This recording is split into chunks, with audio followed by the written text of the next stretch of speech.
আমি শিপ্রা মজুমদার আজকে আবার একটা নতুন রেসিপি নিয়ে তোমাদের কাছে চলে এসেছি। আশা করি এই রেসিপিটা তোমাদের ভালো লাগবে। তাহলে এখন থেকে দেখতে শুরু করো। আজকে আমি তোমাদেরকে কি দেখাতে চলেছি। তাহলে চলে এসো, আমি স্টার্ট করি। কেমন? দেখো, আজকে আমি পনিরের একটা সুন্দর রেসিপি দেখাবো। আমি পনির এখানে আছে 500 গ্রাম, একটু বড় বড় করে মোটা মোটা করে কেটে রেখেছি। এবার একটা মিক্সিং জারের মধ্যে 1 চামচ পোস্ত, 6টা কাজু বাদাম নিয়ে এটা পেস্ট করে নেব। এবারে এটাকে ড্রাই পেস্ট করে নিয়েছি। তার মধ্যে আমি দিচ্ছি একটা টমেটো কেটে আর একটা কাঁচা লঙ্কা। এটা দিয়ে আর একটু পেস্ট করে নেব ভালো করে।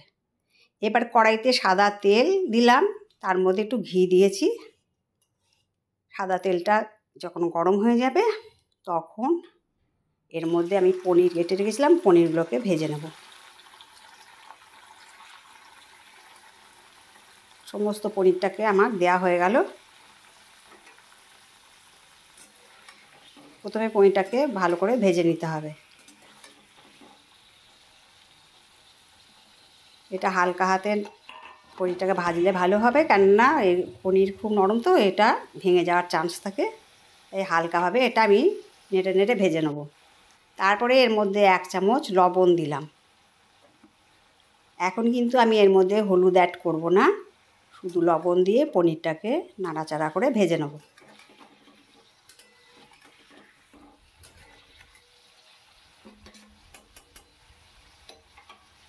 দেখো, পনিরটা এখন আমার ভাজা হয়ে গেছে।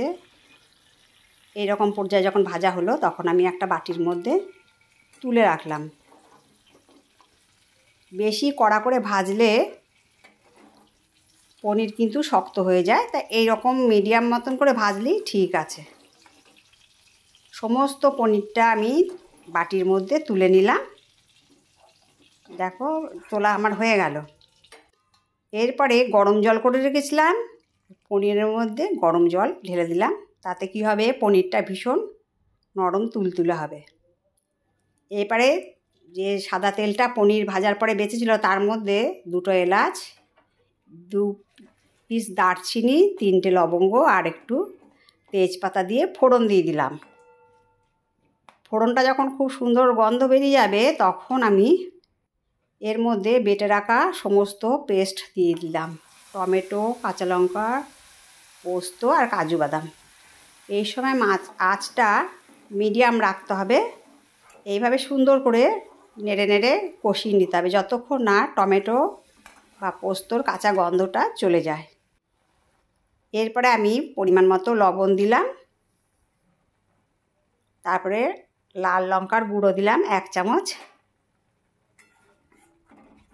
এইভাবে সুন্দর করে নাড়ি চাড়িয়ে নিতে হবে ওপর নিচ করে। এটা কাশ্মীরি লঙ্কার গুঁড়ো দিয়েছি, এর জন্য কালারটা ভীষণ সুন্দর আসবে। যদি প্রয়োজন হয় একটু পরে ঝাল লঙ্কার গুঁড়ো দিয়ে দেবো, কেননা এখন আমি গোলমরিচের গুঁড়ো দিচ্ছি। এখন 1 চামচ গোলমরিচের গুঁড়ো দিয়ে দিলাম। এইভাবে সমস্ত মশলাটাকে কষিয়ে নিতে হবে। আমি কিন্তু এর মধ্যে জিরে, ধনে কোনো কিছু অ্যাড করব না। এবার মিক্সিং জারটাকে ধুয়ে ওই মশলাটার মধ্যে দিয়ে দিলাম ভালো করে কষিয়ে নেওয়ার জন্যে। যতক্ষণ না এর কাঁচা গন্ধটা যাবে ততক্ষণ পর্যন্ত সুন্দরভাবে কষিয়ে নিতে হবে। তাহলে আজকে আমার এই রেসিপিটা যদি তোমাদের ভালো লাগে তাহলে লাইক, শেয়ার, কমেন্ট আর সাবস্ক্রাইব করে আমার চ্যানেলের পাশে থাকার জন্য অনুরোধ করছি। আর আমার যত কাছের দূরের বন্ধু আছো তোমরা সব আমার প্রাণ ভরা ভালোবাসা নিও। দেখো, গরম জলে রাখার জন্য পনিরটা কত সুন্দর তুলতুলে নরম হয়ে গেছে। এবারে এইটা থেকে জল থেকে ছেঁকে আমি পনিরটাকে মশলার মধ্যে দিয়ে দিলাম। মশলাটা তো সুন্দরভাবে কষানো হয়ে গেছে। এরপরে আমি সুন্দরভাবে ওপর থেকে নিচ নাড়াচাড়া করে নেব। এইভাবে পনিরটাকে আমি সুন্দর করে কষিয়ে রান্না করে নেবো। তোমরা এইভাবে রান্নাটা করে নিও, তোমাদের আশা করি ভীষণ ভালো লাগবে। সম্পূর্ণ নিরামিষের দিনে এইবারে ঝটপট করে এইভাবে পনিরটা রান্না করে নেবে, তাহলে ভীষণ সুন্দর খেতে লাগে। অল্প একটু চিনি দিয়ে দিলাম ওপর থেকে স্বাদটাকে ব্যালেন্স করার জন্যে। আর এইটা কিন্তু নান, পরোটা, রুটি, তারপরে পোলাও, ফ্রাইড রাইস সবের সাথে ভীষণ জমে যায়। তাই তোমাদের কাছে আর একবার রিকোয়েস্ট করছি, তোমরা ঠিক এইভাবে রান্না করে খেও। এরপরে আমি দিলাম গরম মশলার গুঁড়ো। গরম মশলা দিয়ে ভালো করে আবার নাড়াচাড়া করে নেব কিছুক্ষণ। ওপর নিচ নাড়াচাড়া করে কষিয়ে নিতে হবে।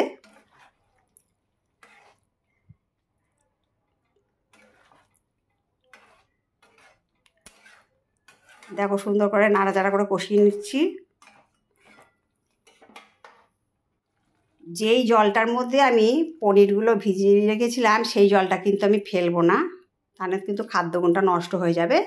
ওইটা আমি সম্পূর্ণ পনিরের কষার যে কষিয়ে রেখেছিলাম মশলা দিয়ে তার মধ্যে আমি দিয়ে দিলাম। এইটা দিয়ে বেশ কিছুক্ষণ ফুটিয়ে নেব।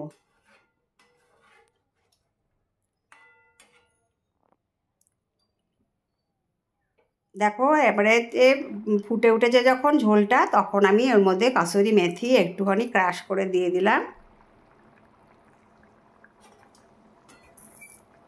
আজকে রান্নাটা ভীষণ সুন্দর হতে চলেছে, সমস্ত কিছু দিয়ে খেতে পুরো জমে যাবে। তোমরা এটা নিয়ে খাওয়ার চেষ্টা করবে এইভাবে রান্না করে।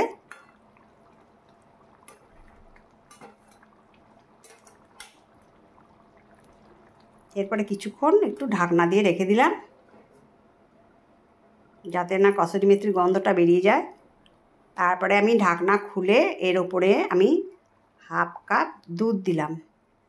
তাহলে আজকের আমার দুধ পনির রেসিপিটা তোমাদের কেমন লাগলো জানিও। দুধটা যখন ভালো করে মেল্ট হয়ে যাবে, ভালো করে ফুটে উঠবে, সুন্দর করে বসে যাবে, তখন আমি এইটাকে নামিয়ে নেব। আর কিছুক্ষণ হতে থাক। তোমরা এই দুধ পনির রেসিপিটা রান্না করে খেও, আশা করি তোমাদের ভীষণ ভালো লাগবে। 10 মিনিট বাদে ফিরে আসলাম। দেখো কত সুন্দর দেখতে লাগছে। এরপরে আমি একটা ডিশের মধ্যে ওপরে তুলে নিচ্ছি।